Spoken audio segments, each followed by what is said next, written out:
This is the McKinsey podcast, where we help you make sense out of our world's toughest business challenges. Welcome to the show. I'm Lucia Rahili. And I'm Roberta Fasaro. For women, breaking that glass ceiling is tough. But our latest research reveals that getting that first promotion is even tougher. Here's McKinsey senior partner, Lorena Yee. It goes like this.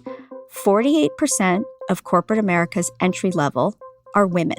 But for every 100 men that get that awesome and well-earned opportunity to get a promotion, the odds are only 81 women will see that same opportunity. Lorena joins me and senior partners Quaylen Ellengrud and Maria Del Mar Martinez to talk about their new book, The Broken Rung. It aims to give women the tools they need to advance in their careers despite systemic challenges. But first, most mobility startups fail before they even get rolling.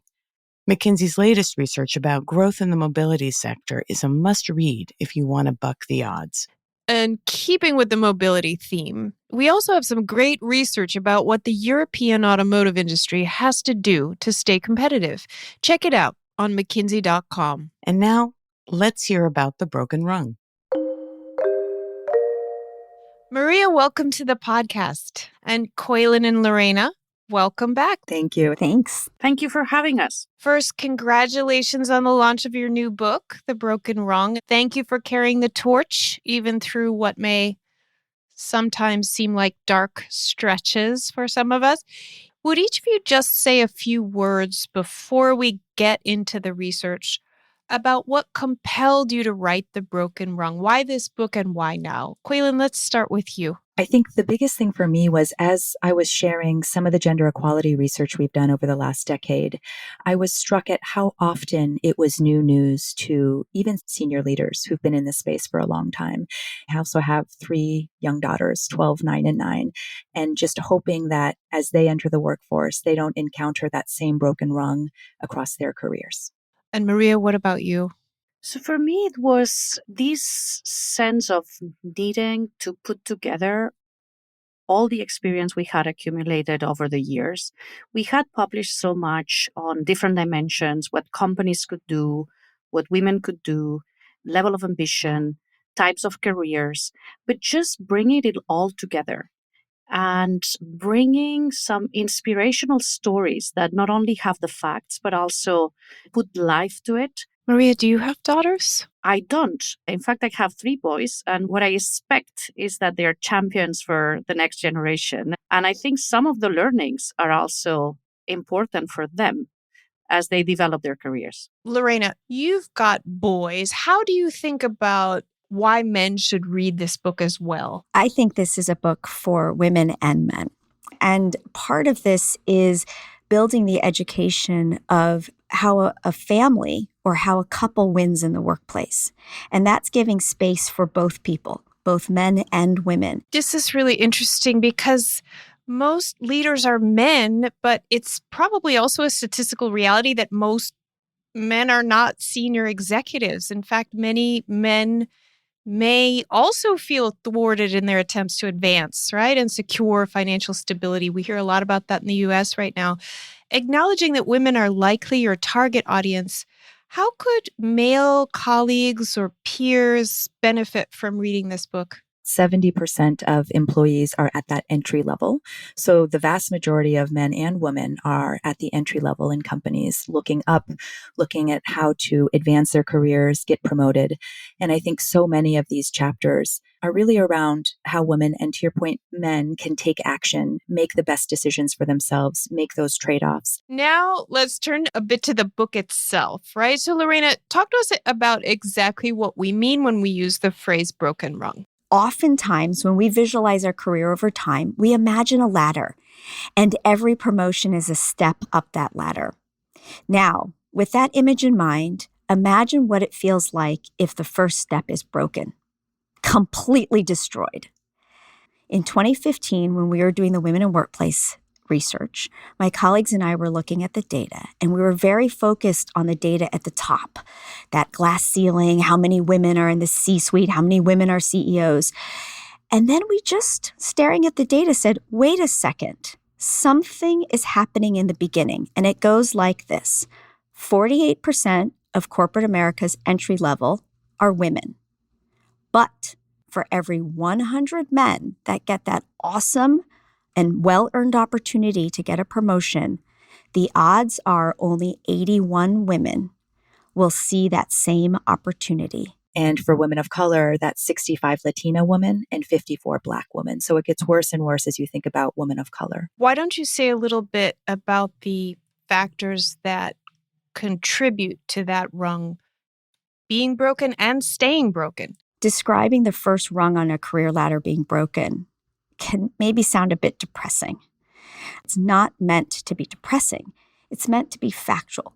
Because if women know what they're headed into, what the probabilities are, they can take the tactics to not actually step on a broken rung. The phrase experience capital is a central conceit in the book, meaning that women are not building the same breadth or variety of practical experience that men do.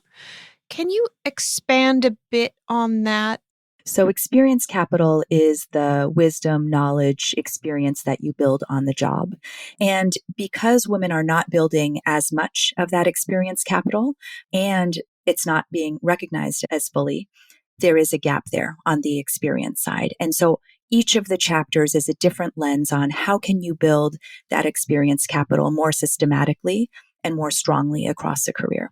So how do you know and peer around corners to understand potential pitfalls, challenges that will come up that might challenge your building of experience capital and make the right decisions for yourself? What interruptions do women face when they're trying to accumulate that range and richness of experience that their male colleagues tend to collect? One of the things that we talk about in the book is planning for the inevitable. And on the face of that, that may sound like a dark phrase, but it actually is incredibly sunlit because the idea is there will be bumps in the road you will face. And we have so many stories of women who have just sped through those bumps. You will hit bias, and you shouldn't be blindsided by it. You may want to have a family and may say, how can that be an accelerator, not a decelerator of my career?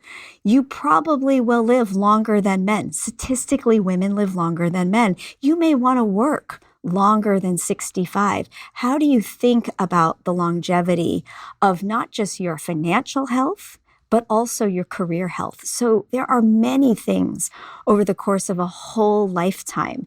And what we want to do is make sure women aren't surprised and that those aren't real speed bumps for them. What are some things folks facing that first rung can do? It's your first job. Of course, delivering on your MBOs or your OKRs, your performance metrics. Do that first and foremost. But also, dedicate some time to start building a network, because one of the things we know is that having sponsors opens up opportunities. Invest early in the skills that will help you have more of the portfolio to get promoted. A very concrete example is maybe you want to invest in technology skills, or maybe you take a lateral move and get more P&L responsibility, which is what we call the power alley, profit and loss experience. And so there are many things that the book points out. And the idea is that the most successful women who have somehow against the odds have made it, have all employed so many of the strategies in this book. Why should it be a secret? Let's just make it explicit. What we're trying to do in the book is also see what is the antidote to the broken rung. And we see three big areas. And one is building the experiences that matter. And the experiences are around the companies you join, the bold moves you make, the type of networking that you do. It is about looking for jobs that bring you faster to the executive levels. And it's also making sure you bet into sectors that matter.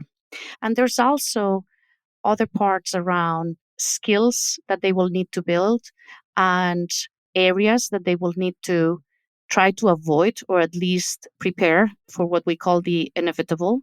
What we've seen over and over is that the C-suite and the CEO candidates many times will come from those P&L roles.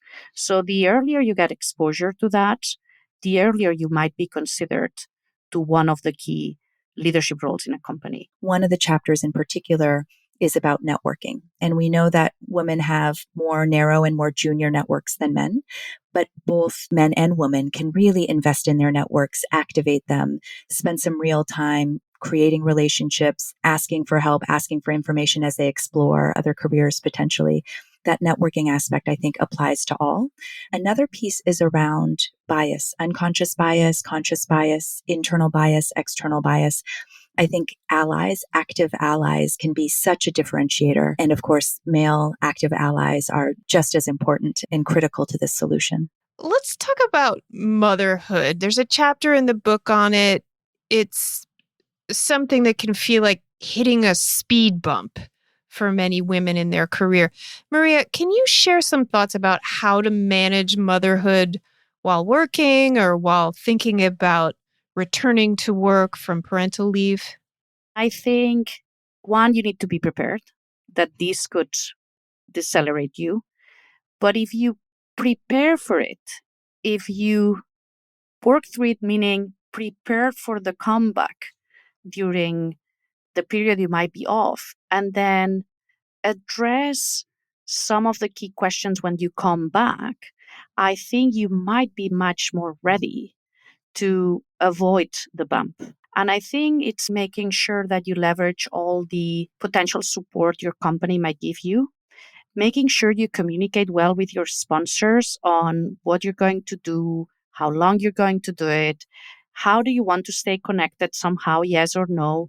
So it's making this as a natural evolution in your career that really has a bit of a plan to normalize and come back with the sufficient support system around you to make the transition back successful. The other big thing is that some of the skills you deploy and you develop as you become a parent might also be of relevant use in your profession. Do you want to say a little bit more about those skills? I think you described them in the book as the motherhood bonus. For example, project management and multitasking, or resilience, because it's about anticipating and planning and figuring out alternative scenarios many times when things do not work out. So there's many capabilities that you develop during motherhood that can be very much applicable to your professional life. One great example that brings together what Maria's talking about is this fantastic story of a woman named Dina. She went to law school. She was a high-powered lawyer at Yahoo. And she probably didn't plan to take 14 years off, but she had 3 boys and she wanted to take the time to be a full-time mom, which is an amazing decision. But at that 14-year point, she wanted to go back to work.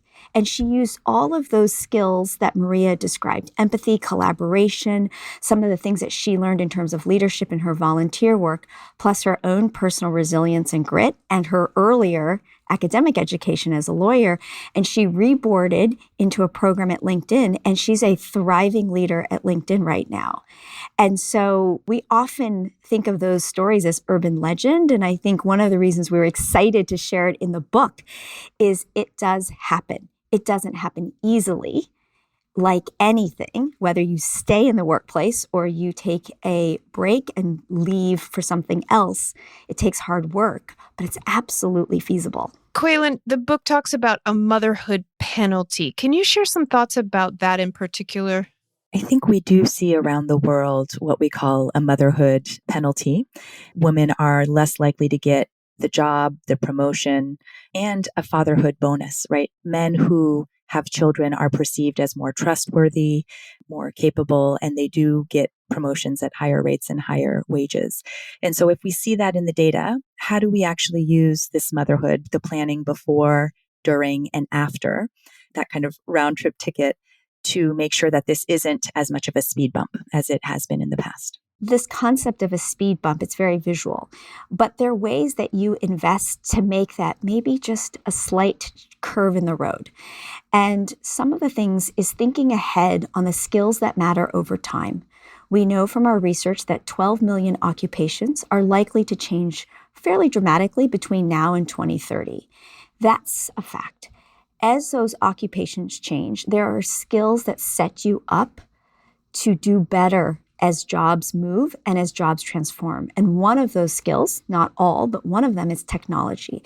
And how can you be a technologist? And one of the chapters that we talk about is that everyone can be a technologist. And so irrespective of what you studied in school, you can use that concept Kuei Lin talked about experience capital to gain the technology skills to lead with it. So for example, if you're a nurse, how do you transform your job in patient care with AI and technology and greater contextual evidence and facts? Or if you're in marketing, digital marketing, how do you use technology to stay ahead in a field that's so popular and so important? And do you recommend that women do that at their jobs or via taking courses? What is the prescription for women who are setting about looking ahead to where jobs are moving and trying to gain those skills? In terms of technology, ultimately what we would love is for more women to study technology in school. In the United States, STEM majors among women hovers under 26%, although it can vary globally. But that being said, if it didn't happen in school, you can learn it on the job through how you incorporate it into the work you're doing, into formal programs of education and awareness, through signing up to be a fast adopter for new AI pilots and the ability to be part of test beds. I think as you step back and look at where the jobs are evolving, there's a number of jobs that we will be gaining over the next 5 to 10 years and a number of jobs that we'll be losing. On the gaining side, we're going to be growing a lot in healthcare jobs, in STEM fields, just given demographics, aging, and also consumption changes, as well as generative AI. On the shrinking jobs, this is where, unfortunately, bad news for women. It's also disproportionately bad news for people of color and those earning in the bottom quintile, below $38,000 in the US. Women are actually 50% more likely to be in a job that will likely be eliminated in the next 5 to 10 years. And that's because women are disproportionately in the 4 top job categories that are going to be affected. And that's customer service and sales, food service, so waiters, waitresses, office administration, so assistants, receptionists. The 4th category is production or manufacturing. But because those 4 categories really dominate, they're about 85% of the 12 million occupational switches that are going to need to happen given generative AI. So we need to be prepared. And in addition to technological skills, we're also going to need a lot more social and emotional skills. And these are the soft skills that we talk about in one of the chapters. There's this misconception that either you're born with it and you're good at it or you're not. But soft skills are something that you can identify, prioritize, and build over time. It's also the category of skills that is most undersignaled on job applications, in our resumes, in leadership stories and descriptions that we give. And that's things like, can you build a strong relationship? Can you inspire confidence? Can you build trust? Can you show empathy? Can you read a human interaction and react accordingly? What about entrepreneurial skills? Is there anything to be said there about how entrepreneurial skills might help women accrue the kind of breadth and variety of capital that men do? We love that question because entrepreneurship is a skill. It's not a profession. So it links very much with what Kuei Lin was mentioning. And I think this posture of being bolder, taking more risks, trying to stretch yourself, it's important across any career, be it, again, as an entrepreneur or be it within a normal company and you pushing yourself to aim higher.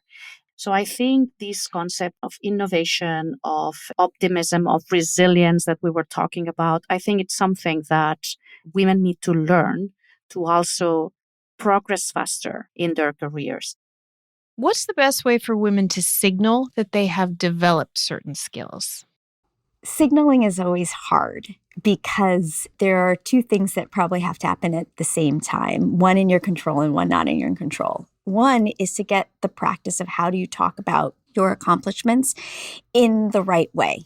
I personally have always struggled, I don't want to sound so excited about myself, but I also do want to advocate for myself. So I think it's a style thing. Have some practice with it. Figure out a way that you feel comfortable talking about what you have achieved.